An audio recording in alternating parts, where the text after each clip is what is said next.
ఇక ఆలస్యం చేయకుండా త్వరగా కొన్ని విలువైన సంగతులు మనం విందాం. కొన్ని వారాలుగా లేదా కొన్ని నెలలుగా క్రొత్త నిబంధన అర్థం చేసుకునే ప్రయత్నం మనం చేస్తున్నాం. అందరూ ఫాలో అవుతున్నారుగా. ఈరోజే కొత్తగా వచ్చిన వారు, ఈరోజే కొత్తగా లైవ్ చూస్తున్న వారు ఎవరైనా ఉంటే వాళ్ళ కొరకు చిన్న వివరణ. కొన్ని వారాలుగా క్రొత్త నిబంధన అర్థం చేసుకునే ప్రయత్నం మనం చేస్తున్నాం. అంతకుముందు పాత నిబంధన యొక్క ఓవరాల్ వ్యూ మనం చూస్తాం. అంటే ఏంటి పాత నిబంధన అంటే?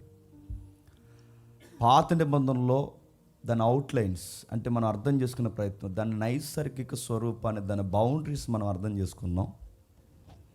ఆదికాండం నుంచి మలాకి గ్రంథం వరకు దాని పరిస్థితుల యొక్క పరంపర ఎలా కొనసాగిందో మనం చూసాం. ఆ తర్వాత న్యూ టెస్టిమెంట్ యొక్క ఓవరాల్ వ్యూ మనం చూసాం. క్రొత్త నిబంధన యొక్క సర్వే. ఆ చూసిన తర్వాత ఇది క్రొత్త నిబంధన అంటే మనకు అర్థమైంది.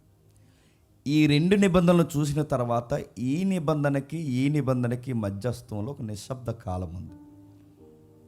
దాన్నే సైలెంట్ ఇయర్స్ అంటారు. దాన్ని ఆ నిశ్శబ్ద సంవత్సరాలు సుమారు 400 సంవత్సరాలు. ఆ 400 సంవత్సరాల నిశ్శబ్దంలో ఏం జరిగింది? ఆ 400 సంవత్సరాల చరిత్రలో దేవుడు నిశ్శబ్దంగా ఉండి ఏం చేశాడు? రాజకీయ పార్టీలు పుట్టుకొచ్చాయి, మత పార్టీలు పుట్టుకొచ్చాయి, ప్రపంచాన్ని పరిపాలించే వీరులు సూర్యులు పుట్టుకొచ్చారు. సైన్స్ డెవలప్ అయ్యే లాజికల్ సబ్జెక్ట్ ఆ రోజు ఫిలాసఫీ తెర మీదకి వచ్చింది. ఇలాంటివన్నీ ఆ రోజు పరంపర కొనసాగుతున్నప్పుడు దేవుడు తన పని తాను చేస్తూ తన కుమారుని రాకకు కావలసిన ప్రపంచాన్ని సిద్ధపాటుకి గురి చేసి కాలము సంపూర్ణమైనప్పుడు తన కుమారుని ఇలలోనికి పంపాడు. ఆ పంపినప్పుడు ఆయన భూమి మీదకి వచ్చి ఏం చేశాడు, ఎలా పుట్టాడు, ఆయన స్థితిగతులు ఏంటి, ఆయన వంశం ఏంటి అన్నదే క్రొత్త నిబంధన తెలియజేస్తుంది.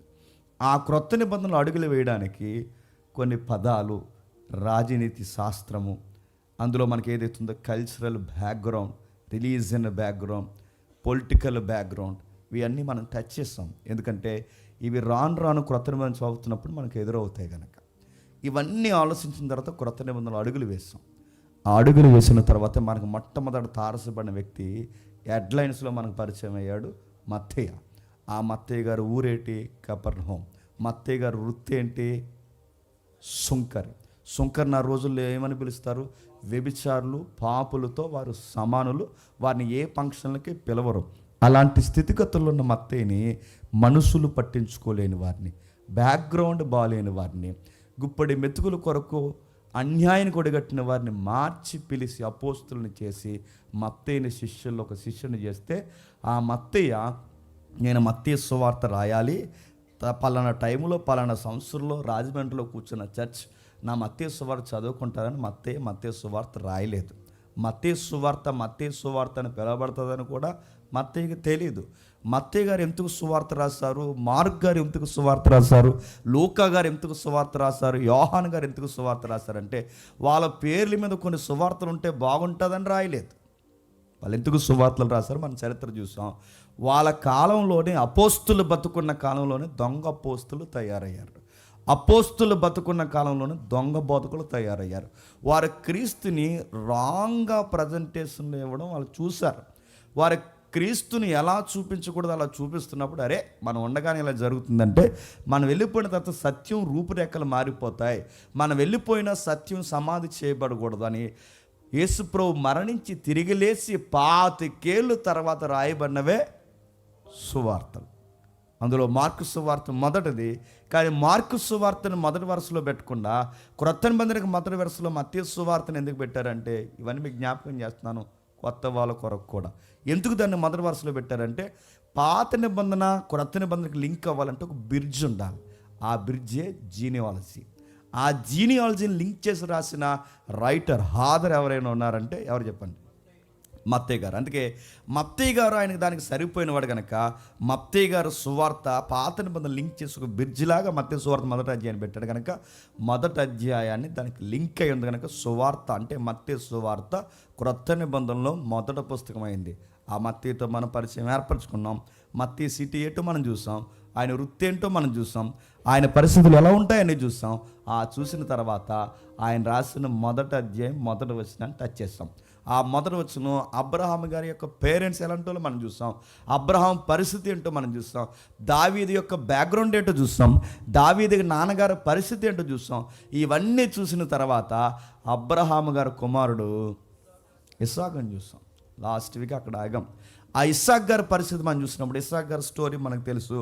ఇస్సాక్ అంటే ఎంతమంది మనం బోధించిన అబ్రహాం సైడ్ నుంచి మనం పరిశీలిస్తాం, కానీ ఇస్సాక్ సైడ్ ఏం జరిగిందో మనం చూడం. ఆ ఇస్సాక్ సైడ్ మనం చూసినప్పుడు ఇస్సాక్ గారి పరిస్థితులు మనకు స్పష్టంగా అర్థమయ్యాయి. ఎంత స్పష్టంగా అర్థమయ్యి మనకు తెలుసు. ఇస్సాకు భయపడింది కేవలం వాళ్ళ నాన్నగారికే కాదు, ఇస్సాకు భయపడింది వరకు తెలుసు, దేవుడికి భయపడి. ఇస్సాకు ఒక బిరుదు ఉంది. ఇస్సాకు బిరుదు ఏంటి చెప్పిన? యెహోవాకు భయపడి ఇస్సాకు. ఇస్సాకు అంటే దేవునికి భయపడి, ఆయన బిరుదే దేవుడికి భయపడ్డం. ముగ్గురు పితరులు ఉంటే ఆదికాండం భాగమేనండి. ఆదికాండం 3 భాగాలకు విడదీస్తారు: అబ్రహాము, ఇస్సాకు, యాకోబు. ఇదే ఆదికాండం, గుర్తుపెట్టుకోండి. ఈ అబ్రహాం, ఇస్సాకు, యాకోబు ఏదైతుందో ఈ ముగ్గురులో అంటే ఈ పితరుల్లో లేనిది లేదా వీళ్ళిద్దరిలో లేనిది ఆ బిరుదు ఎవరికంటే ఇస్సాకు ఇచ్చారు.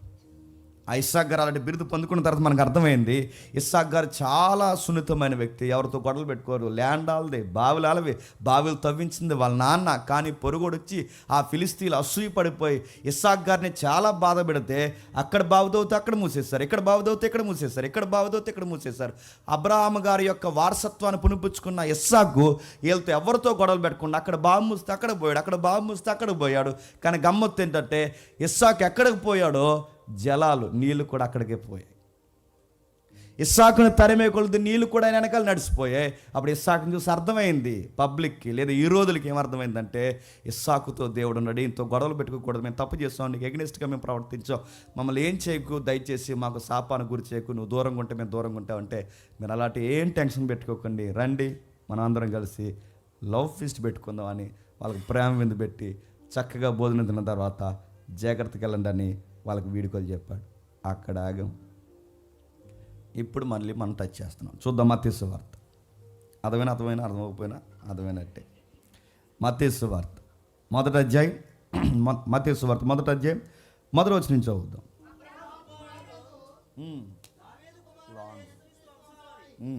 మన అబ్రహాము ఇస్సాకును కనెను, ఇస్సాకు యాకోబును కనెను, యాకోబు యోధాను అతని అన్నదమ్ములను కనెను,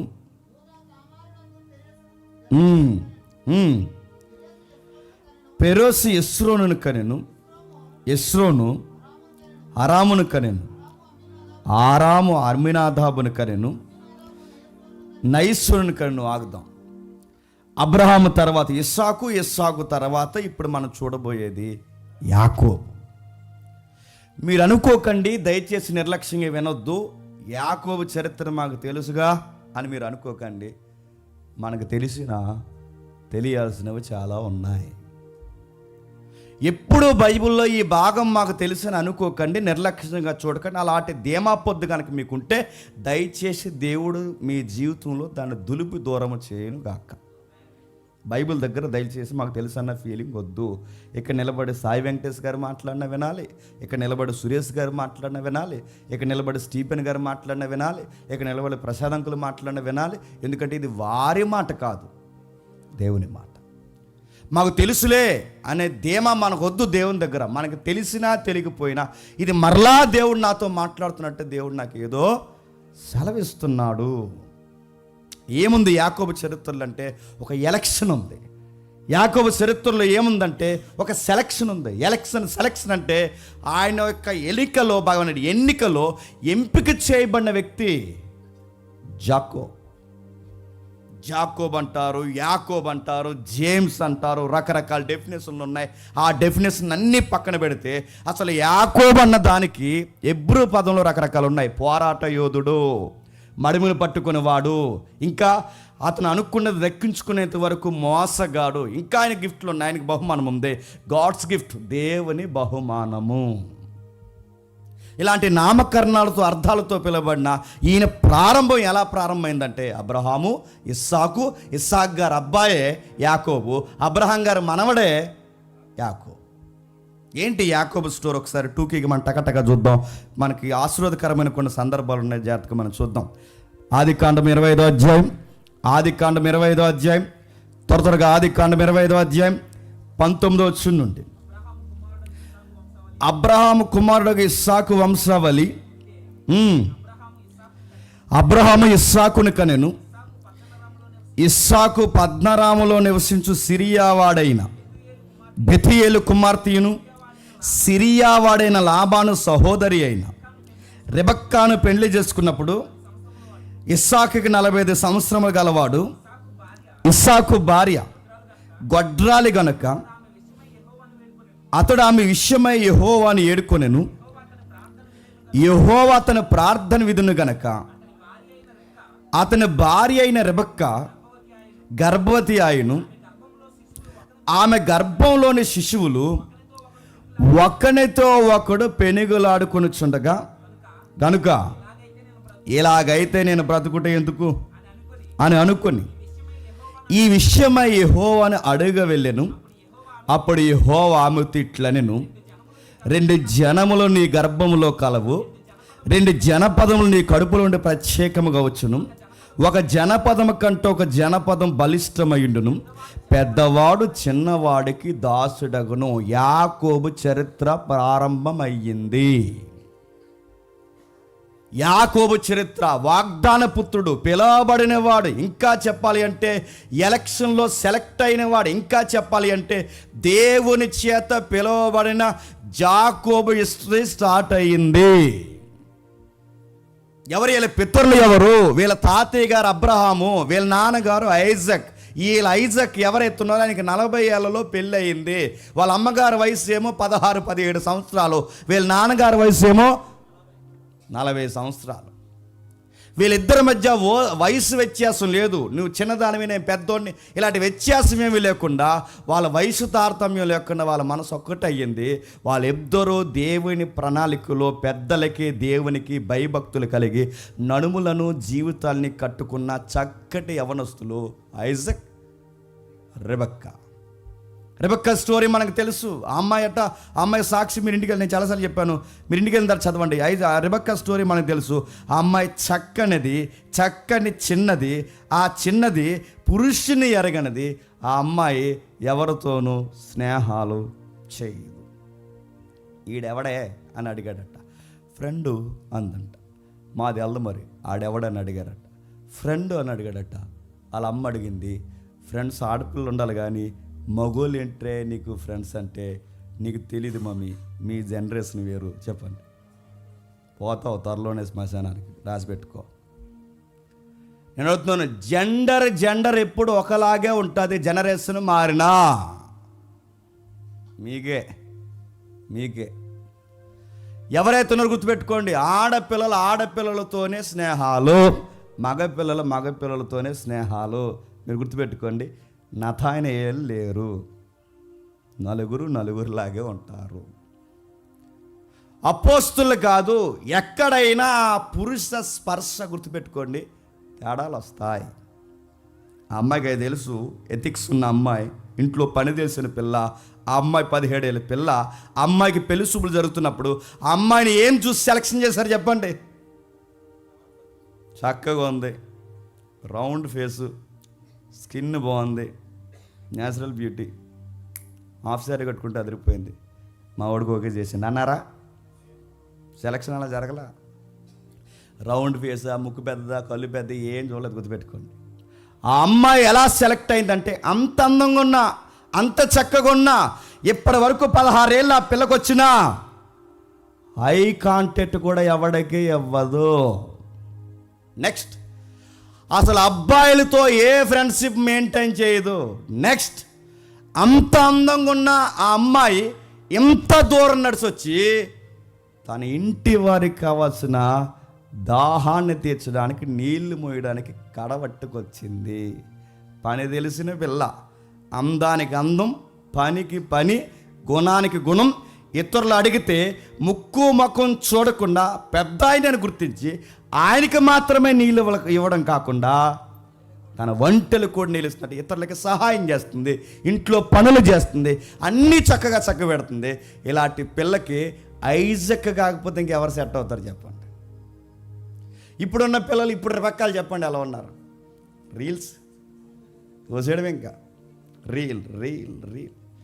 ఏయ్, ఆ తినే కంచం దగ్గర రీల్స్ ఏంటి అంటే తినేసి సగం వదిలేసి అందంట, తీసే మమ్మీ కంచం అందంట. నువ్వు ఆ కంచం కూడా కడగపోతే ఏమంటారే? కొంచెం కంచం, నేను కంచాలు కడగేదాన్ని కనబడుతున్నాను నీకు. కంచాలు కడగదంటే మేడం గారు వజ్రాలు కడుగుతావా? ఏం కడుగుతావు? నువ్వు తిన్న ప్లేట్ నువ్వు కడక్కపోతే రేపు పొద్దున్న కాపురం చేయగలుగుతావా అని అడుగుతున్నాను. కాపురం చేయగలవా? కంచం కడగడం రాదు, అన్నం వండడం రాదు, పని చేయడం రాదు, డ్రింకింగ్ వాటర్ సప్లై చేయడం రాదు. నీ బొంద నీకేమొచ్చు? పేరంలో రాసుకోవడం వచ్చి నీకు అంతే.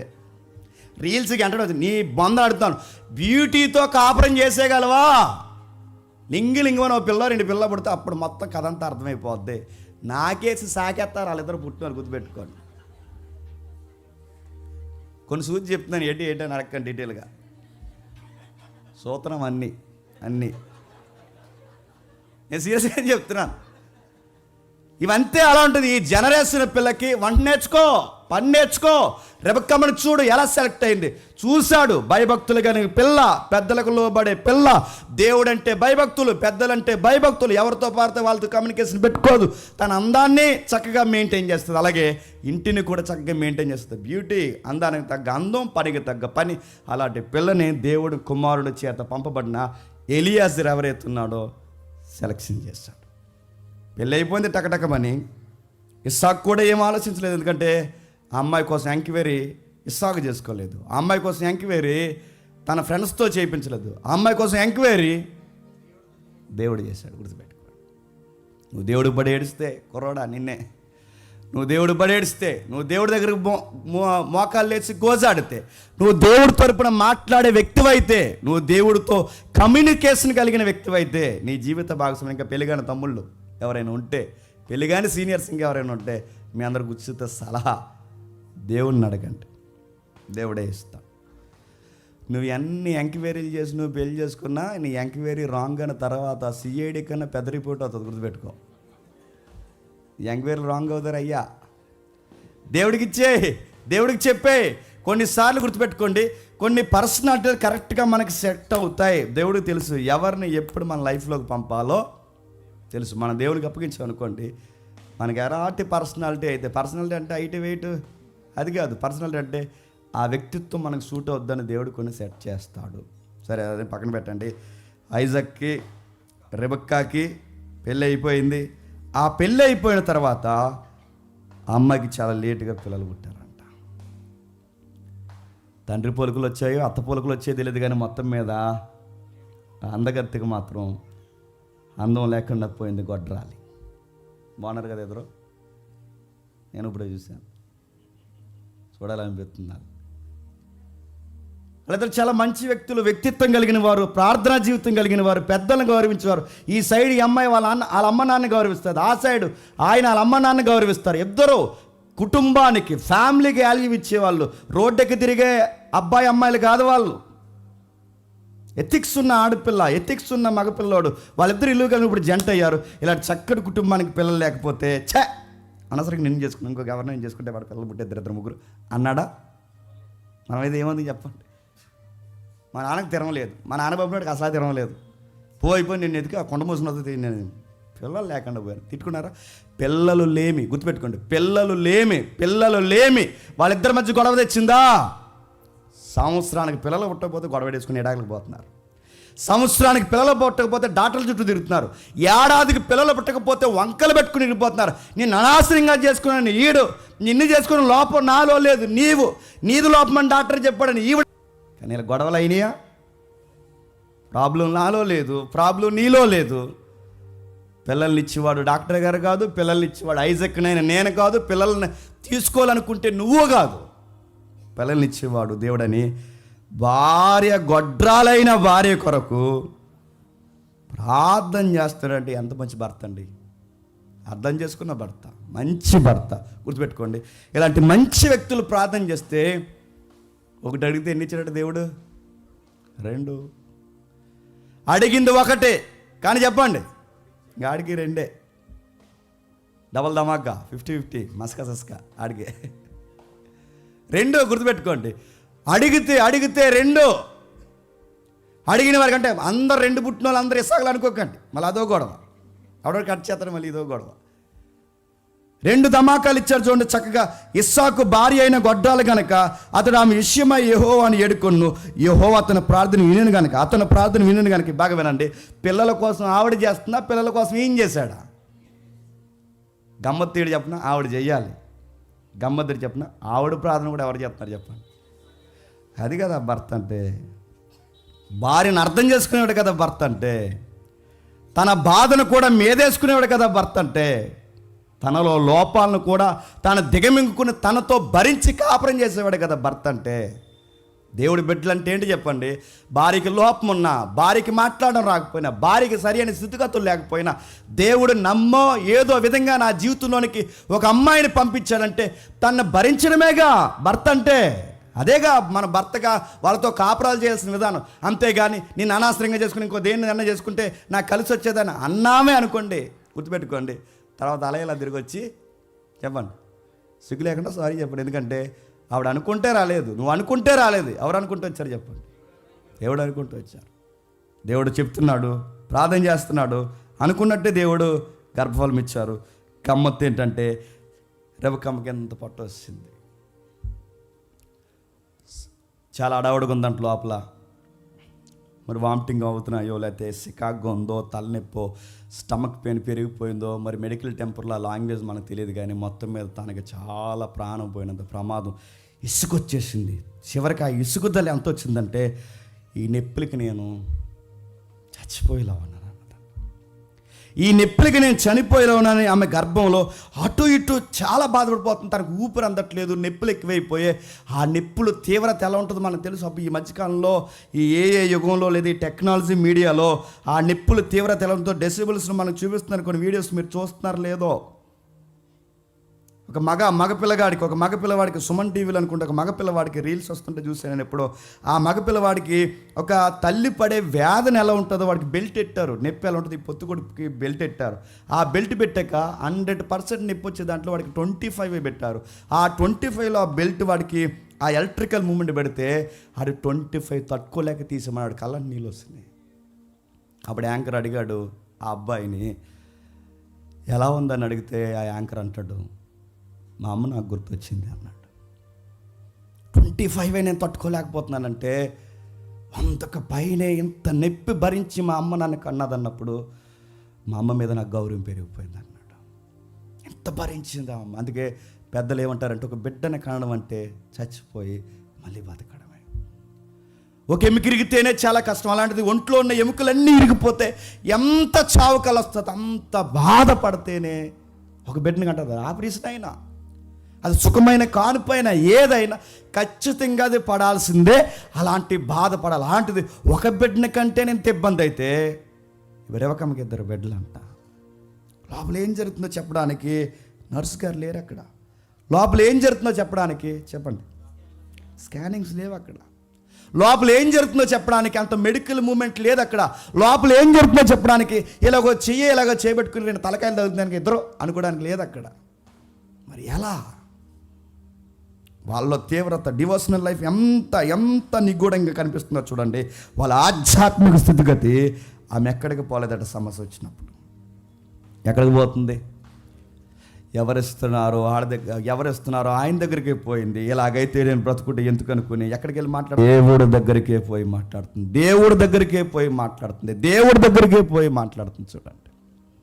అవి ఏంటి ప్రభు అంటే మనం నేర్చుకోవాల్సింది, ఏ బాధల్లోన్నా, ఏ ఇబ్బందులున్నా, ఏ సమస్యలున్నా, ఎలాంటి ఒడిదుడుకులు మనకు ఎదురైనా, ఇసుకుపోయేంత డిప్రెషన్లోకి మనం వెళ్ళిపోయినా ఆ టైంలో మనం చేయాల్సింది చెప్పిన ఆ ఇసుకుదలలో రాంగ్ డెసిషన్స్ తీసుకోకండి. ఆ ఇసుకుదల అలా తెచ్చి మోకాళ్ళు వేసి చేతులు పైకెత్తి చెప్పండి, దేవుడికి చెప్పండి, ఖచ్చితంగా నీకు గుడ్ న్యూస్ చెప్తాడు. బాధలు వచ్చిన రెబెక్కమ్మకి దేవుడు చెప్పిన గుడ్ న్యూస్ ఏంటి చెప్పిన? ట్విన్స్ అమ్మా అని చెప్పాడు. ట్విన్స్ లోపల ఉన్నారు. Good news. బాగా వినండి. లోపల ఏం జరుగుతుందన్న బాధకు ఉపశమనం ఏంటి చెప్పిన? లోపల ఇద్దరున్నారు. 2 నేషన్స్, 2 నేషన్స్ ఉన్నాయి లోపల, 2 జనపదాలు, 2 జనాంగాలు, 2 దేశాలను ఆక్రమించే జనాభా నీలో నుంచి రాబోతున్నారు అనగానే నొప్పి ఉంటుందంటారు, నొప్పి మర్చిపోయి ఉంటుంది అంటారు. చెప్పండి. నప్పు మట్టిమాయి, జండుమం కాదు, గుడ్ న్యూస్. దేవుడు చెప్పాడు, ఎట్నే మర్చిపోయింది. తాను మర్చిపోతుండగా అలా ఆలకిస్తుంది, నొప్పి మర్చిపోయింది. దేవుడు మాట్లాడుతాడు, అమ్మా నీకు ఒక విషయం చెప్పాలి, నీకు 2 ఉన్నారు, భవిష్యత్తు చెప్తాను, 2 ఉన్నారు, 2 జనపదాలు ఉన్నాయి, 2 నేషన్స్ నీ గర్భంలో పెనుగులాడుతున్నాయి, భవిష్యత్తు చెప్తున్నాను, గుర్తుపెట్టుకో. చిన్నోడు పెద్దోడికి యజమానుడు అవుతాడు, పెద్దోడు చిన్నోడికి దాసుడు అవుతాడు. నీ బిడ్డల యొక్క డిజైర్స్, నీ బిడ్డల యొక్క ఫ్యూచర్, నీ బిడ్డల యొక్క యాటిట్యూడ్ ఎలా ఉండబోతుందో ముందే చెప్తున్నాను. జర జాగ్రత్త చిన్నోడు అన్నది. అదిరిపోయింది. ఇంకా ఆ గుడ్ న్యూస్ ఇంకా నొప్పులు రాలేదు. తర్వాత ఎవరికి వచ్చినట్టు ఏం రాయబడలేదు, ఇంక లేవు నొప్పులు, మటుమాయి. ఇక నొప్పులు లేవు, బాధలు లేవు, అన్నీ మర్చిపోయింది. ఆ తర్వాత ఏం జరుగుతుందో మీరు జాగ్రత్తగా చూస్తే ఇక్కడ మనకు కనబడుతుంది చూడండి. 2 జనపదములు నీ గర్భముల కలవు, 2 ప్రత్యేకమైన జనముల కంటే ఒక జనపద కంటే ఒక జనపదము బలిష్టము గుండును. పెద్దవాడు చిన్నవాడికి దాసుడవుతాడు, పెద్దవాడు చిన్నవాడికి దాసుడవుతాడు. ఇప్పుడు మనకి ఈ స్టోరీలో, ఈ కాంటెక్స్ట్లో మన హీరో ఈ వారానికి చెప్పండి చిన్నవాడు. ఆ చిన్నవాడి గురించి ఒకసారి మనం టచ్ చేద్దాం. ఏం చెప్తున్నాడు ఆ చిన్నవాడి కంటే మీకు బాగా అర్థం కావాలంటే ఒక్కసారి ఈ చిన్నవాడి పట్ల ఎలక్షన్ లేదా సెలక్షన్, కాంప్లికేటెడ్ సబ్జెక్ట్, తర్వాత ఎప్పుడైనా మాట్లాడుకుందాం. దేవుడు కొందరు వ్యక్తులు అంటే ఇంత లెక్క ఉండాలి, ఇంతమంది జనాభా ఉండాలి. ఇప్పుడు ప్రజెంట్ జనాభా ఎంత ఎంత మిమ్మల్ని అడగడం నా బుద్ధి తక్కువ. చెప్పండి, లైవ్లో అడుగుతాను, నా కర్మ కాదు. చెప్పండి ఎంత కాదు? 800 కోట్ల 800 కోట్లు 800 కోట్లు ఎలక్షన్ అంటారు. ఈ ఎలక్షన్లు అంటే దేవుడు ఎంత ఎలక్షన్లు 800 కోట్లు పెడితే ఈ ఎలక్షన్లు ఏం జరుగుతుందో చెప్పనా? సెలక్షన్ జరుగుతుంది.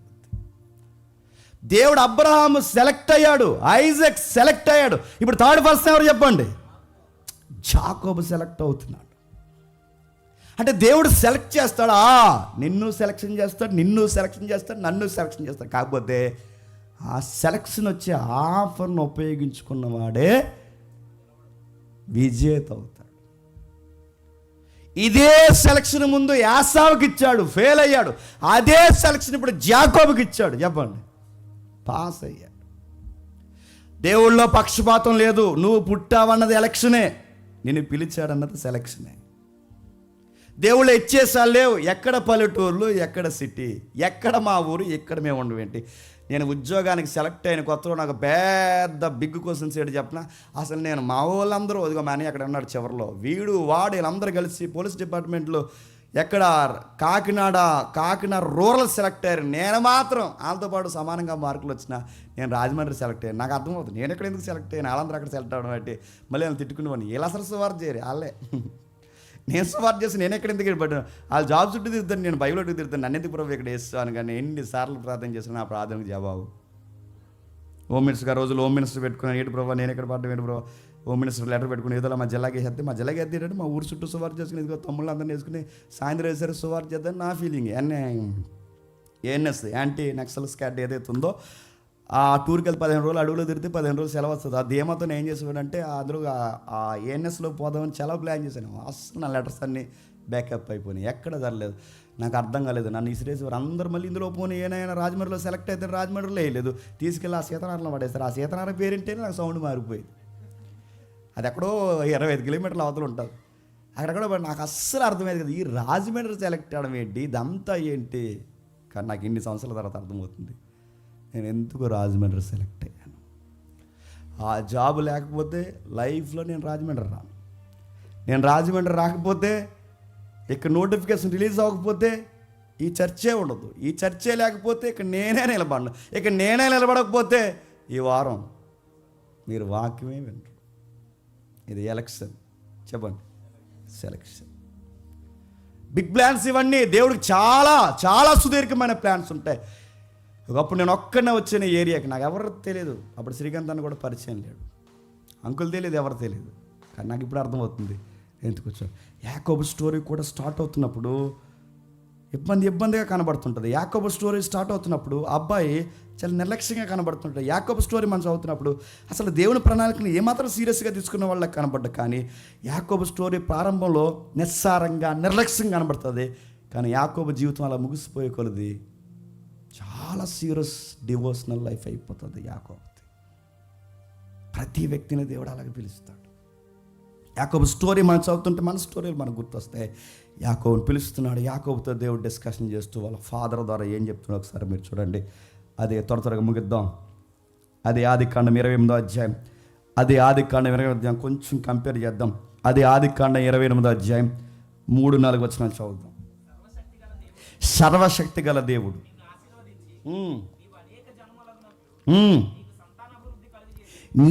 నీవు అనేక జనములగునట్లు నీకు సంతాన అభివృద్ధి కలగజేసి నిన్ను విస్తరింపజేసి నీవు పరవాసివైన దేశమును, అనగా దేవుడు అబ్రాహాముకి ఇచ్చిన దేశమును నీవు స్వాస్యముగా చేసుకున్నట్లు ఆయన నీకు, అనగా నీకును నీతో కూడా నీ సంతానానికి అబ్రహాముకు అనుగ్రహించిన ఆశీర్వాదమును దయచేయునుగాక. నీ చదువుతుంటే మీకు ఏం గుర్తొస్తుందండి?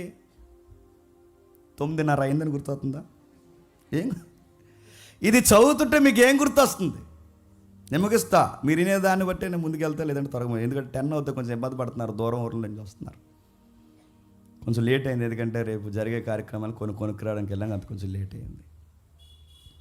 ఓకే, చదివి వచ్చినాను. ఏవైతే 3-4 వచ్చిన సర్వశక్తి గల దేవుడు నిన్ను ఆశీర్వదించి నీకు అనేక జనములను నీ సంతాన అభివృద్ధిని కలగజేసి నిన్ను విస్తరింపజేసి నేను పరవాసైన దేశం, అనగా దేవుడు అబ్రాహాముకి ఇచ్చిన ఈ దేశాన్ని నీకు కూడా ఇచ్చేది. ఈ వచనాలు చదువుతుంటే మీకు ఏం గుర్తొస్తుంది? ఎవరో గుర్తు రావాలి మీకు. బైబిల్ మీద ఆశ, అవగాహన, చదివే అలవాటు ఉంటే మీరు వెంటనే పసిగట్టాలి దేవుని మనసుని. ఇది చదువుతుంటే అంతకుముందు ఇదే నిబంధన, ఇదే కవనెంట్ ఎవరికో చేశాడు దేవుడు. అది ఎవరికి? ఇప్పుడు చెప్పండి. ఆదాము దగ్గర నుంచి, అబ్రహాం దగ్గర నుంచి, ఇస్సాకు దగ్గర నుంచి, యాకోబు దగ్గర నుంచి, గమ్మత్తని చెప్పిన మత్తయి సువార్త యేసు ప్రభు వరకు ఒక కవనెంట్ కొనసాగుతుంది, ఒక నిబంధన కొనసాగుతుంది. అబ్రహాముకి సేమ్ ఏం చెప్పాడు? అబ్రహాంకి అదే చెప్పాడు. ఏం చెప్పాడు చెప్పండి? సర్వశక్తి గల దేవుడు నిన్ను ఆశీర్వదిస్తాడు. అదే చెప్పాడు అబ్రహాముకి. నీకు పిల్లల్ని ఇస్తాడు, అదే చెప్పాడు అబ్రహాముకి. నీ పిల్లల్ని లోపరుచుకునేలాగా ఈ భూమిని ఇస్తాను, అదే చెప్పాడు అబ్రహాముకి. ఇప్పుడు అదే మాట మళ్ళీ ఎవడికి చెప్తున్నాడు? అంటే ఒక నిబంధన అబ్రహాము దగ్గర నుంచి అలా కొనసాగిస్తున్నాడంటే ఈ నిబంధన లేదా ఈ కవనెంట్ని ఎక్కడి వరకు మోసుకెళ్తా ప్రభువా అంటే చెప్పాలి, క్రీస్తు వచ్చేంత వరకు ఈ కవనెంట్ కొనసాగుతుంది. అందుకే లింక్ ఎట్టాడు ఎవరు చెప్పండి? మత్తయ్య. ఊరకే రాయలేదు, అది ఊరకే రాయలేదు. అందుకే 3 భాగాలుగా పడింది. అంటే ఎప్పుడుని అబ్రహాముని దేవుడు దీవిస్తున్నప్పుడు దేవుడు అన్నాడు ల్యాండ్. రెండవది చిల్డ్రన్స్, దాన్నే థియలాజికల్గా సీడ్, విత్తనం పడుతుంది. ల్యాండ్ అన్నాడు, సీడ్ అన్నాడు, బ్లెస్సింగ్. ఈ 3 అబ్రహాముకి చెప్పాడు. ఇవే 3 మళ్ళీ ఇప్పుడు ఎవరికి చెప్తున్నాడు చెప్పండి? ల్యాండ్ కోసం మాట్లాడుతున్నాడు, సీడ్ కోసం మాట్లాడుతున్నాడు, బ్లెస్సింగ్ కోసం మాట్లాడుతున్నాడు. అబ్రహాముకి ఏ 3 ఇచ్చాడో చెప్పండి? అవే 3 మళ్ళీ నీకు ఇస్తాను. ఇంకా బాగా అర్థం కావాలంటే అదే 28వ అధ్యాయం త్వరగా 14 వచ్చుండి. అదే 28వ అధ్యాయం 14 వచ్చుండి. నీ సంతానం భూమి మీద లెక్కకు ఇసుక రేణువుల వలె అగును. నీవు పడమర తట్టు, తూర్పు తట్టు, ఉత్తరము తట్టు, దక్షిణము తట్టు వ్యాపించదవు. భూమి యొక్క వంశములన్నీ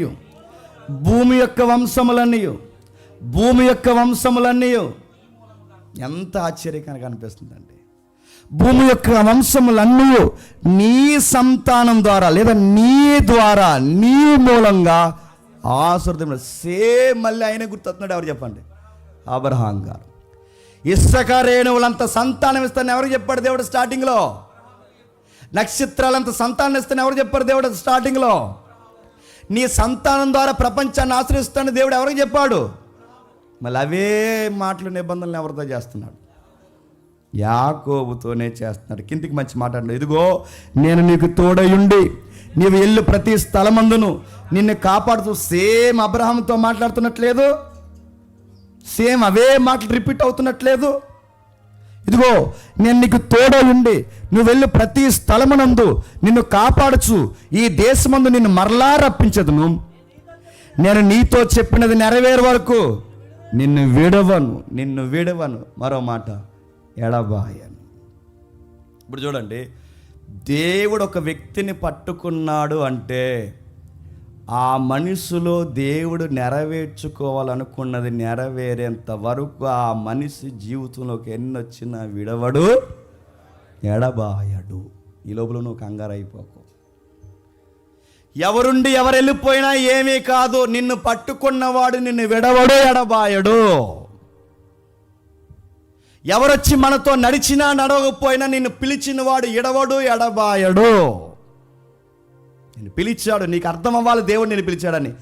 ఎక్కడ నువ్వు, ఎక్కడ నీ జీవితం, ఇప్పుడు ఎక్కడున్నావు, ఇక్కడేం చేస్తున్నావు, ఈ ఉద్యోగం ఎందుకు చేస్తున్నావు, ఈ ఊర్లో ఎందుకున్నావు, ఈ సంఘంలో ఎందుకు కూర్చున్నావు, ఇదంతా ఒక ప్లాన్ ఏదో జరుగుతున్నట్టు నీకు అనిపించట్లేదా? నీ లైఫ్ని ఎంత పర్ఫెక్ట్గా నువ్వు డిజైన్ చేసుకుంటావు లేదా నాకు తెలియదు, కానీ నీ లైఫ్ని ఎక్కడి వరకు తీసుకొచ్చి కూర్చోబెడుతున్నాడంటే నీ కోసం తెవారాత్రులు ఆలోచించే ఒక పెద్ద మనసు ఉందంటే నువ్వు నమ్మగలుగుతున్నావా? మీ అమ్మ గర్భంలో గమనించు, మీ తల్లి గర్భంలో, అందుకే మనం పాటలో రాసుకున్నాం, మీ తల్లి గర్భంలో మీ అమ్మ నిన్ను చూడక మునిపే నీ దేవుడు నిన్ను చూశాడు. దావీదు పులకించిపోయి రాసుకున్నాడు కదా ఆ మాటలు. అమ్మ నన్ను చూడకముందే నా తల్లి గర్భమందు నేను పిండమనై ఉండగా, నా తల్లి గర్భంలో నేను పిండమనై ఉండి రూపింపబడక మునిపే, నా తల్లి చూడక మునిపే, నా ఎముకల్లోకి ఎముకను రాక మునిపే, నాకు కళ్ళు కానీ పళ్ళు కానీ జుట్టు కానీ ఏది నిర్మింప మునిపే, ఆ నీరు కణంగా ఉన్నప్పుడే నా తల్లి తండ్రి నన్ను చూడక ముందే దేవా నువ్వు నన్ను చూసావు. ఆయన దావీదుని చూశాడు, నిన్ను చూశాడు, నన్ను చూశాడు, మనందరిని చూశాడు. కనుకే ప్రజెన్స్లో ఉన్నాం, గుర్తుపెట్టుకోండి. మనం అనుకుంటే పుట్టలేదని గుర్తుపెట్టుకోండి. మన అమ్మ అనుకుంటే పుట్టలేదు, మన నాన్న అనుకుంటే పుట్టలేదు, అసలు మనం అనుకుంటేనే వచ్చి కుర్చీల్లో కూర్చోలేదు, గుర్తుపెట్టుకోండి. ఆయన అనుకున్నాడు, కూర్చోబెట్టాలనుకున్నాడు, ఈ రాజ్యంలో నిన్ను ఒక పౌరుణ్ణి చేయాలనుకున్నాడు. ఎందుకు ప్రభు అంటే అబ్రహాము, ఇస్సాకు, యాకోబులు ఏ వంశవృక్షంలో ఉన్నారో అదే వంశవృక్షంలో చెప్పండి నువ్వు నేను మనం అందరం ఉండాలనుకున్నాడు, ఉన్నాం. అందుకే పిలుచుకున్నాడు, బలపరుచుకుంటున్నాడు. అబ్రహాంతో చేసిన నిబంధన మళ్ళీ యాకోబు చెప్తున్నాడు. మీకు బ్రైట్గా అర్థం కావాలంటే ఒకసారి 12వ అధ్యాయం తీయండి, 12వ అధ్యాయం తీయండి త్వరగా. 12వ అధ్యాయం మొదటి 3 వచనాలు సేమ్. అక్కడ అబ్రహాం అనే పేరు ఒక్కటే తేడా, చదువుదాం. యెహోవా, నీవు లేచి నీ దేశం నుండి, నీ బంధువుల యొద్ద నుండి, నీ తండ్రి ఇంటి నుండి బయలుదేరి నేను నీకు చూపించు దేశమునకు వెళ్ళుము. నిన్ను గొప్ప జనముగా చేసి నిన్ను ఆశీర్వదించి నీ నామము గొప్ప చేదును నిన్ను ఆశీర్వదించేవాడిని ఆశీర్వదిస్తాను, నిన్ను దూషిస్తే వాడిని నేను దూషిస్తాను. భూమి యొక్క సమస్త వంశములు నీ ద్వారా ఆశ్రయిస్తాను. సేమ్ మాటలు, ఇవే మాటలు ముందు ఎవరు చెప్పాడు చెప్పిన? అబ్రహాం గారికి ముందు ఈ మాటలు ఎవరికి చెప్పాడు చెప్పండి? నావోహుకి చెప్పాడు. నావోహు ముందు ఎవరికి చెప్పాడు చెప్పండి?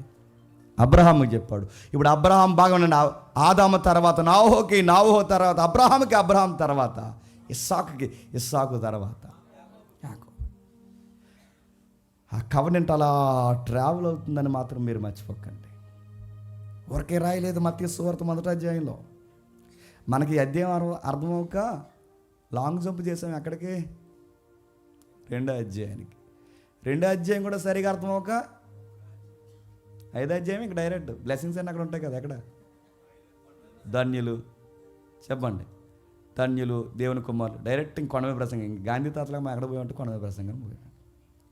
కానీ ప్రతి అక్షరానికి ఒక అర్థం, పరమార్థం ఉంది. వద్దాం ఇక్కడ త్వరగా. అదే ఆదికాండం 25వ అధ్యాయం, 19వ వచనం నుండి.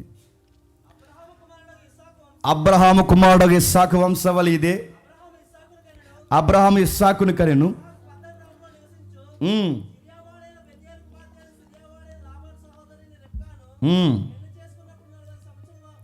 బూస్తాకొచ్చావా? కొద్ది గ్యాప్ మాకు చదువు. ఆ.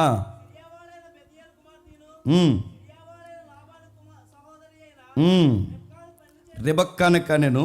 క్షమించండి, రెబెక్కా కొరకు ప్రార్థన చేశాను. ఇస్సాకు భార్య అయిన గొడ్రాలు కనుక అతను ఆమె విషయమై యెహోవాను ఏడుకొని గనక అతని ప్రార్థన వినను గనక అతని భార్య అయిన రెబెక్కా గర్భవతి అయిన ఆమె గర్భంలో ఉన్న శిశువులు ఒకరితో ఒకరు పెడుగులాడినది గనుక ఆమె ఇలాగైతే నేను బ్రతుకుడు ఎందుకు అనుకుని ఈ విషయమై యెహోవాను అడిగి వెళ్ళాను. అప్పుడు యెహోవా ఆమె తిట్లను. ఏం టెన్షన్ అవ్వకు, నీ బాధకు ఉపశమనం ఏంటంటే చక్కటి బిడ్డలు నీకు పుట్టబోతున్నారు, 2 జనాలు రాబోతున్నారు. 24 వచనంలో ఆ రెబెక్కమ్మ ప్రసూతి కాలం దినములు నిండి వచ్చినప్పుడు ఆమె గర్భమందు కవలలు ఉండిరి. మొదటివాడు, జాగ్రత్తగా వినాలి, మనం వినేసింది అనుకోకండి, మనకు కావాల్సిన విషయాలు చాలా ఉన్నాయి. మొదటివాడు ఎర్రనివాడు బయటికి వచ్చెను, అతని ఒళ్ళంతయు రోమ వస్త్రముల వలె ఉండెను. అతనికి యాసావు అని పేరు పెట్టెను. తర్వాత అతని సహోదరుడు బయటికి వచ్చినప్పుడు అతని చెయ్యి యాసావు మడవెన పట్టి ఉండెను గనుక అతనికి యాకోబు అని పేరు పెట్టెను. ఆమె వారిని కనినప్పుడు ఇస్సాకు 65 ఏండ్ల వాడు. ఆ చిన్నవారు ఎదిగినప్పుడు యాసావు యాటయందు నేర్పరియై అరణ్యవాసిగా ఉండెను. యాకోబు సాదివై గుడారంలో నివసించుచుండెను. ఇస్సాకు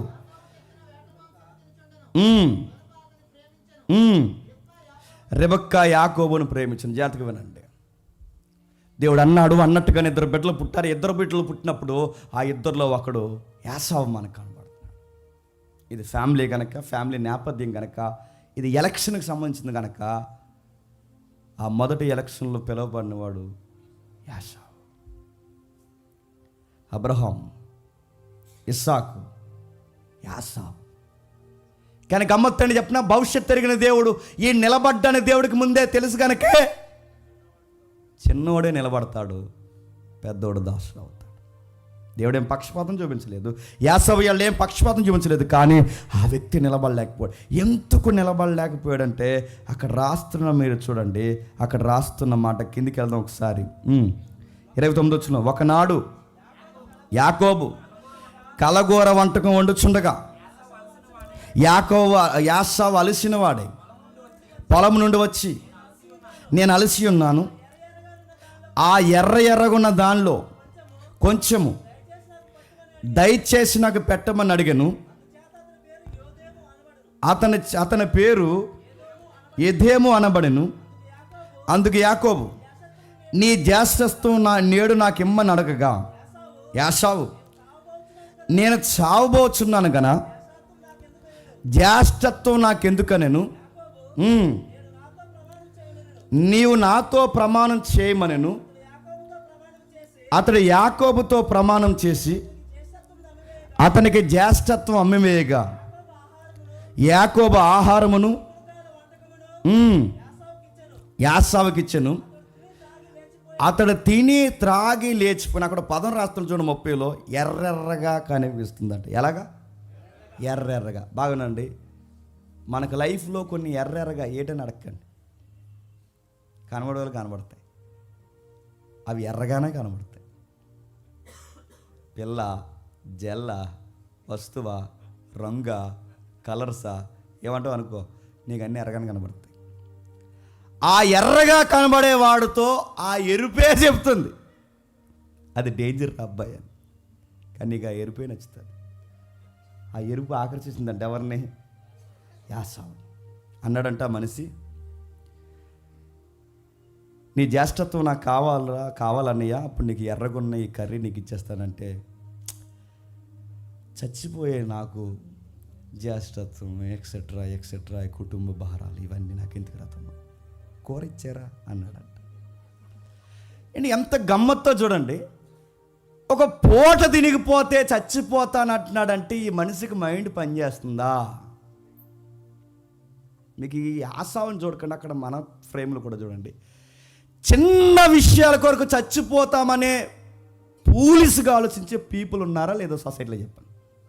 దీనికోసం ఎవడని చచ్చిపోతారంటే నువ్వు జావు, వాళ్ళు చచ్చిపోతారు. ఎందుకు చచ్చిపోయారంటే ఎరుపు, అదో ఎరుపు. ఆ రెడ్ అలా ఉంది ఆడికి. ఆడెవడో చూసారు లేదో కోసుకున్నాడు అసెంబ్లీలో ఉండి, ఎవడని అడగండి, ట్రెండింగ్ న్యూస్, అదో ఎరుపు.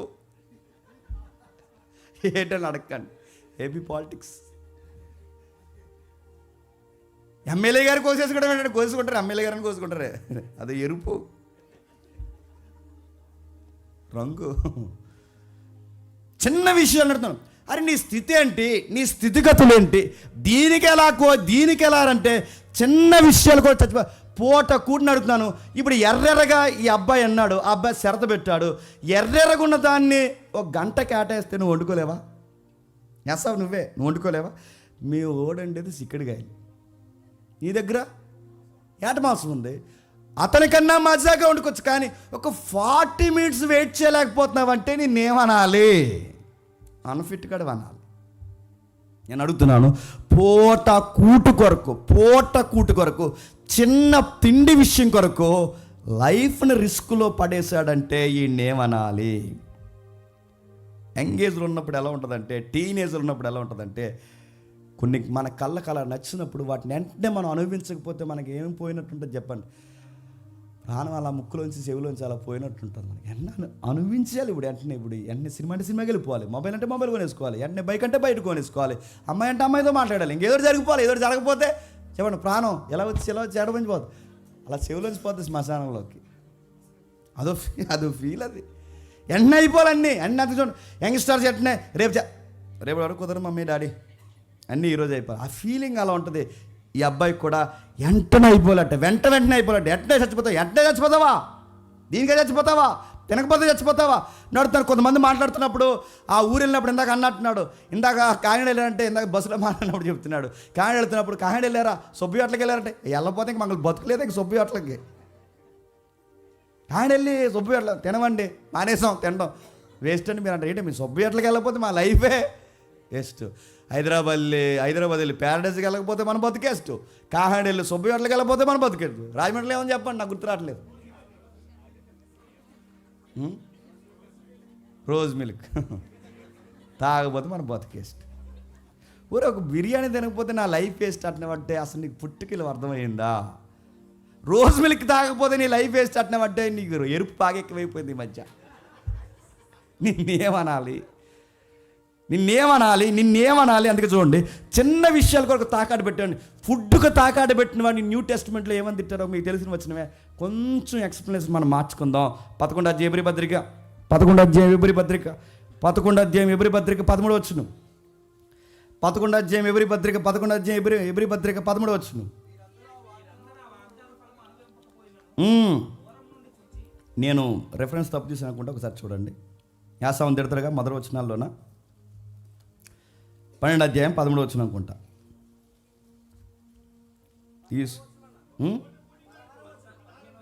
15వ వచనం చదువు. మీలో ఎవడైనను దేవుని కృపను పొందకుండా తప్పిపోవునేమో అనియు, చేదైన ఏరు ఏదైనను మొలిచినేమో అనియు కలవరపరచుట వలన అనేకులు అపవిత్ర అయిపోదురేమో అనియు, ఒక పూట కూటి కొరకు తన జ్యేష్ఠతతో హక్కు నమ్మేసిన ఏసావు వంటి భ్రష్టుడు వ్యభిచారి నడుతున్నాను. పూట కూర కొరకు జ్యేష్ఠత్వాన్ని వదిలేసినోడిని క్రొత్త నిబంధన ఏమని తెలుస్తుంది? భ్రష్టుడు. రెండోది వ్యభిచారుడు, భ్రష్టుడు, వ్యభిచారి. ఇప్పుడు చెప్పండి, ఏసావు వ్యభిచారం చేశాడా? చేయలేదు. ఏసావు భ్రష్టమైన పనులు చేశాడా? రికార్డ్స్లో లేవు. మరి భ్రష్టుడని ఎలా పిలుస్తున్నాడు? రెండోది, ఏసావుని వ్యభిచారాన్ని ఎలా పిలుస్తున్నాడు అంటే గుర్తుపెట్టుకోండి, దేవుని కృపచేత ఇవ్వబడిన ఏదన్నా నిలబెట్టుకోవడం చేత కాకుండా లోకంలో కలిసే ఎవడైనా ఏదైనా నిన్ను దేవుడి నుంచి దూరం చేసేది ఏ పనైనా దానికి డివోషనల్ ఓడేటి చెప్పండి. అడల్టరీ, అక్రమ సంబంధం, వ్యభిచారము. వ్యభిచారం అంటే పక్కింట్లోకి దూరడమే కాదు, వ్యభిచారం అంటే ఆవిడతో మాట్లాడడం కాదు, వ్యభిచారం అంటే ఇదే కాదు. వ్యభిచారం అంటే చెప్పిన నిన్ను దేవుడి నుంచి దూరం చేసేది ఏ కార్యమైనా అది వ్యభిచారమే. అది ప్రాసెస్ చూసినగానే బైబిల్ పిలుస్తుంది, దాన్ని వ్యభిచారం లెక్కల్లోనే వేసింది. అది ఏదైనా నిన్ను తిండి ఆకర్షిస్తుందా, నిన్ను వస్తువు ఆకర్షిస్తుందా, నీకు సహవాస జలసాలు నిన్ను ఆకర్షిస్తున్నాయా, నేను రీల్స్ ఆకర్షిస్తున్నాయా, నీ టైం అంతా ఫోన్ తినేస్తుందా, ఏది నీ లైఫ్లో దేవుడిచ్చిన టైంని, మైండ్ని, వాల్యూ లైఫ్ని దేవుని మహిమ కొరకు ఉపయోగించకుండా నువ్వు టైం వేస్ట్ చేస్తే దేవుడిని నీ తరంలో కూడా ఏమని పిలుస్తాడు చెప్పనా? ఓరి వ్యభిచారి అని పిలుస్తాడు. గుర్తుపెట్టుకో, వ్యభిచారాన్ని కానీ కేవలం వాళ్ళ వైపే చూడకండి. వ్యభిచారం అంటే నువ్వు దేవుడికి దూరమై టైం పాస్ చేసే ఏ పనులనైనా సరే దేవుడు అంటున్నాడు భ్రష్టులు, వ్యభిచారులు. 3 గంటలు 4 గంటలు ఫోన్తో చచ్చిపోతారు. 1 గంట అయినా చూస్తారా బైబిల్ని? చూడండి, అడుగుతున్నాను, నిన్నేమనాలి? నీ టైం అంతా వేస్ట్ చేస్తావు, నీ మనీ అంతా వేస్ట్ అయిపోతుంది, నీ లైఫ్ అంతా వేస్ట్గా. తిరిగి చూస్తే ఏమున్నాయంటే ఒక సాధించిన కార్యక్రమం ఉండదు. నీ పేరెంట్స్కి దేవుడిని, నీ పేరెంట్స్కి నువ్వు పుట్టావు, ఆ ఊరిలో పుట్టావు, ఆ ఈదిలో పుట్టావు, నీకు ఎన్నో ప్రణాళికలతో దేవుడిని సిద్ధపరిచాడు. నీకెన్నో బయటికి వెళ్ళి చూడు, ఎవరు చదువుకుందాం అనుకున్నా చదువుకోలేకపోతున్నారు, చిన్న వయసులోనే వెళ్ళి పాచిపాలన చేసుకుంటున్నారు. నిన్ను అలా దేవుడు పాచిపాలనలో పెట్టాడా? చదువుకునే టైం ఇచ్చాడు, చదివించే పేరెంట్స్ని ఇచ్చాడు. కానీ నువ్వేం చేస్తావు చెప్పు? టైంపాస్ చేస్తావు.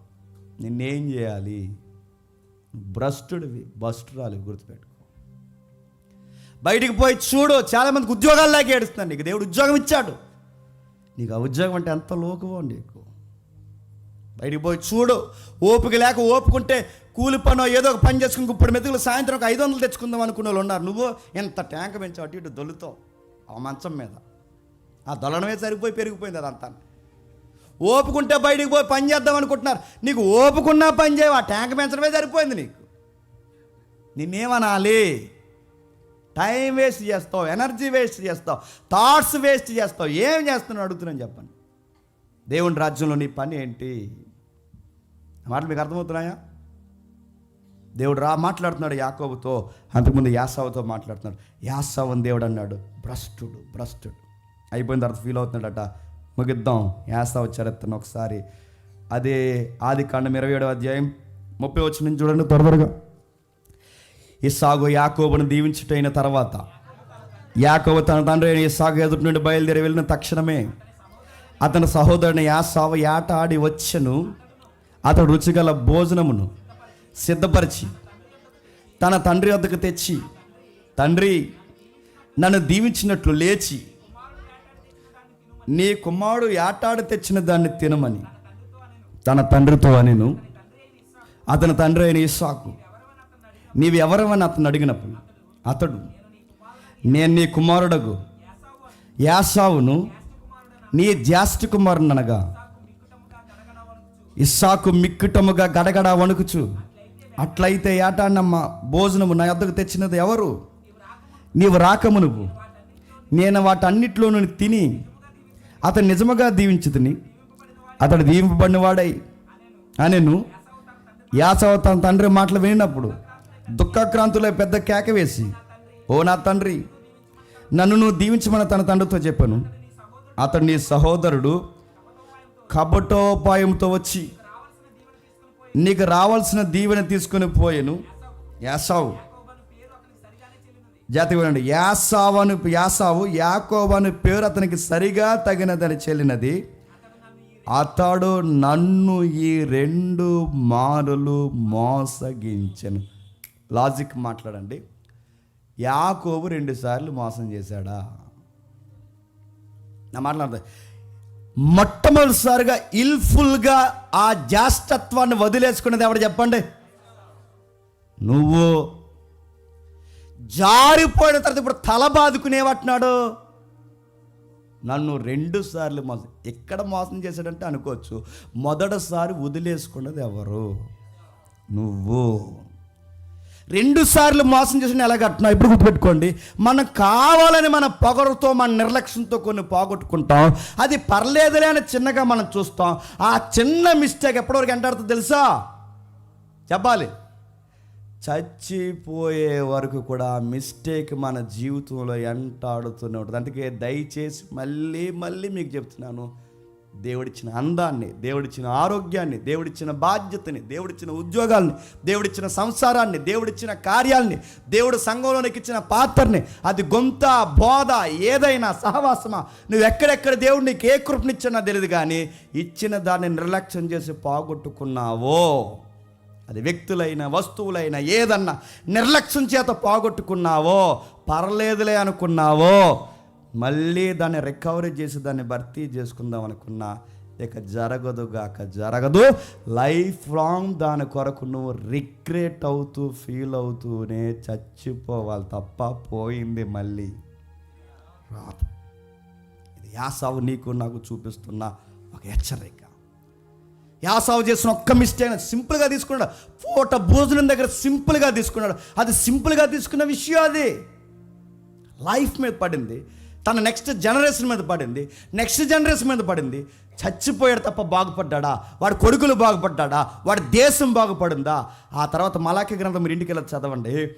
ఏదోము దేశము, యాసావు కుమారుల దేశము నక్కలకు నిలయమైంది, బోడుగోళ్ళకి ప్రాకారాలకి నివాసం అయిపోయింది, నక్కలకి బురుజులు నివాసంగా మారిపోయాయి, జ్యేష్ఠత్వం హక్కులు పోయాయి, ఆశీర్వాదాలు పోయాయి.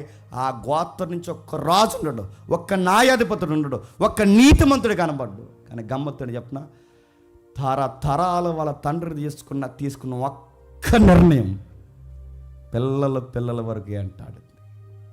జాగ్రత్తని మళ్ళీ చెప్తున్నాను, దేవుడు నీకు ఏదన్నా ఇచ్చినప్పుడు, ఏదన్నా ఉన్నప్పుడు వదులుకోవాలంటే 70 సార్లు ఆలోచించుకో. అది చదువా, ఆరోగ్యమా, పిల్లల సహవాసమా, దైవజనుల, సహోదరుల ఎక్సెట్రా ఏదైనా, అందులో ఏదన్నా వదులుకునేటప్పుడు జాగ్రత్త. పోయింది మళ్ళీ చెప్పండి రాదు. నేను ఎప్పుడు ఒక సామెత చెప్తాను కొంతమందిని చూసినప్పుడు, లేనోడు లేక ఎడితే ఉన్నోడు తినడానికి ఏడ్చాడట, లేనోడు లేదురా అని ఏడ్చాడట, ఉన్నవాడికి ఏమో తినడానికి ఏడ్చి జల్లుకుని తిరిగాడట. ఇలాంటి యాసావులు ఈ జనరేషన్లో ఎక్కువైపోయారు. గుర్తుపెట్టుకోండి, కాపాడుకోండి. పేరెంట్స్ ఉన్నారా, గౌరవంగా మాట్లాడండి. పనుందా, నిజాయితీగా చేయండి. సంఘం ఉందా, టైంకి రండి, మంచిగా వాక్యాలు వినండి, 4 ముక్కలు నేర్చుకోండి. చెడు విషయాలు తక్కువ మాట్లాడండి, గాస్పల్ ఎక్కువ మాట్లాడండి. దేవుడిచ్చిన ఆరోగ్యాన్ని దేవుని కోసం మహిమకరంగా ఉపయోగించండి. దేవుడిచ్చిన టయాన్ని దేవుని కోసం ఉపయోగించండి. ఏది దేవుడు నీకు ఇచ్చినా నీతో కవనెంట్ చేసుకున్నాడు ఆయన. నువ్వు పుట్టినప్పుడే, నేను పిలిచినప్పుడే, నేను బాప్టిజంలో తిరిగి జన్మింపజేసినప్పుడే, క్రీస్తు ద్వారా అబ్రహాంతో చేసిన నిబంధన, ఇస్సాకుతో చేసిన నిబంధన, యాకోబుతో చేసిన నిబంధన నీతో నాతో కూడా చెప్పండి ఒక నిబంధన చేశాడు. ఆ చేసిన వాడు అంటున్నాడు, నిన్ను విడువను, నీ జీవితంలో జరిగేంత వరకు నిన్ను ఎడబాయి.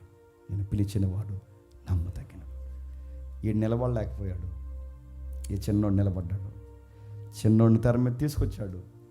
పెద్దోడికి ఎన్ని పాఠాలు నేర్పించాలో చెప్పండి, అన్ని పాఠాలు నేర్పించాడు.